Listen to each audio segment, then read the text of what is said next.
Some of the arguments I've seen for wanting to continue to work from home: we kept the company afloat for the last 12 months from our dining room tables. The least they could do is allow us to continue to keep them afloat. Let's think about this critically. That company might have been struggling and they needed you to keep them afloat. They needed their workers to keep them afloat. That's true. But that company also kept you afloat. You were not laid off. You still had a job. They allowed you to work from home. You might have contributed to that company's success throughout 2020, but they also contributed to your success. If you weren't one of those who were struggling to find work and were looking for anything with benefits to support our family, that's not really a respectful approach. Lots of people did lose their jobs. Lots of people would have been happy to commute an hour or more to have a job just to support their families throughout the year. Another qualification I've heard for why someone should work from home is they say, I'm better at my job now than I was 12 months ago. Really?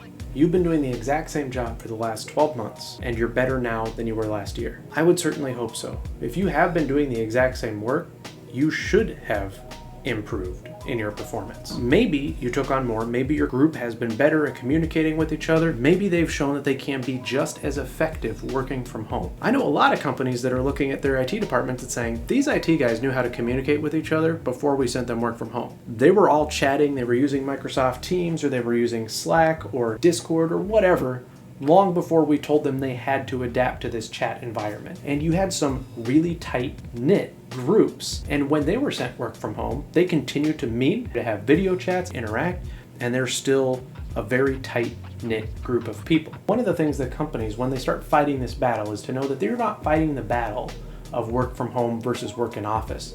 You're fighting the battle of company culture and corporate culture. If your people don't feel accepted or appreciated, they probably didn't feel accepted or appreciated before you sent them home. Maybe allowing them to continue to work from home, if they're able to continue to show performance, will be something you can do to give them a little bit of a perk.